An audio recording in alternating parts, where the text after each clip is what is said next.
ابھی آپ کے سامنے استاد محترم حضرت مولانا الیاس صاحب مدد اللہ علی اور قاضی جماعت المسلمین حضرت مولانا عبدالرؤف صاحب نے مفید باتیں کہی ہیں.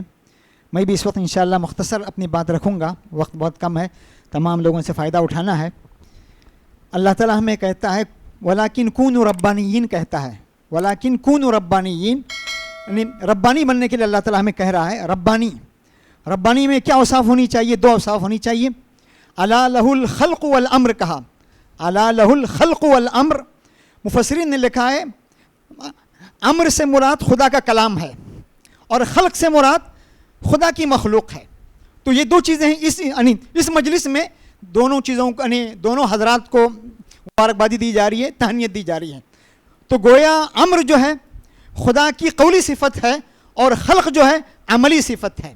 قرآن پاک کو یاد کرنا یہ گویا خدا کی طرف سے گویا پرتو ہے.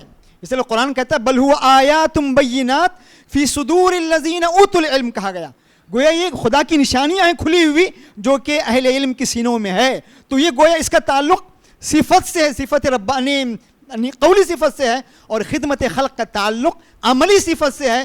گویا کونوا ربانیین کا تقاضا یہ کہ ہم قرآن کو بھی یاد کریں، خدا کے کلام سے ہمارا تعلق ہو اور مخلوق خدا کی بھی خدمت کریں. تو یہاں دیکھیے ماشاءاللہ کتنی مخصوص چند دنوں میں ہماری بچوں نے قرآن کو یاد کیا. ہمیں یاد آتا ہے یونین میں وہاں پر قرآن پاک کو پھاڑا گیا، قرآن پاک جلایا گیا، لیکن وہاں کے لوگوں نے کس طرح بچوں کو قرآن سکھایا، غاروں میں جنگلوں میں جا کر.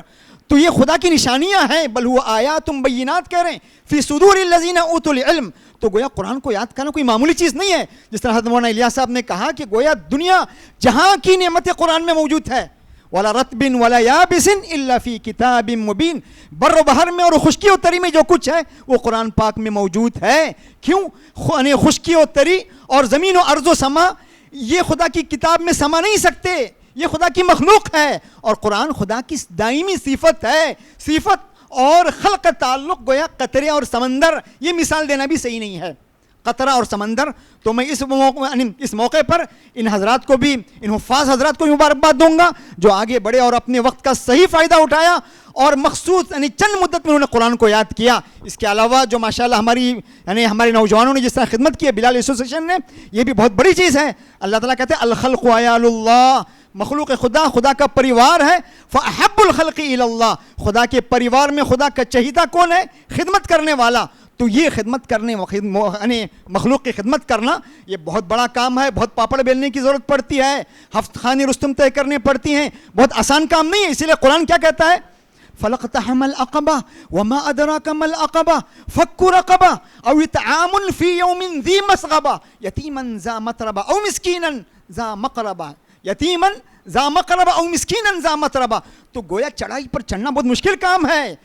اس مارا ماری اور پینڈیمک کے زمانے میں خدمت خلق، کھلانا پلانا، لوگوں کی ضرورتوں کو پورا کرنا تنظیم اور ہمارے نوجوانوں اور فیڈریشن نے کیا ہے. یہ کوئی معمولی کام نہیں ہے. نماز پڑھنا آسان ہے، روزے رکھنا آسان ہے، حج کرنا آسان ہے، لیکن یہ کام بہت مغزماری کا کام ہے، جگر کاوی کا کام ہے، بڑا دشوار گزار کام ہے. تو ان نوجوانوں نے جو خدمت کی ہے یہ ماشاءاللہ لائق احترام ہے اور لائق تکریم ہے. ایک بات میں آپ سے کہوں گا، بہت سے لوگ سمجھتے ہیں بھائی ہماری ٹانگ کھینچ رہے ہیں.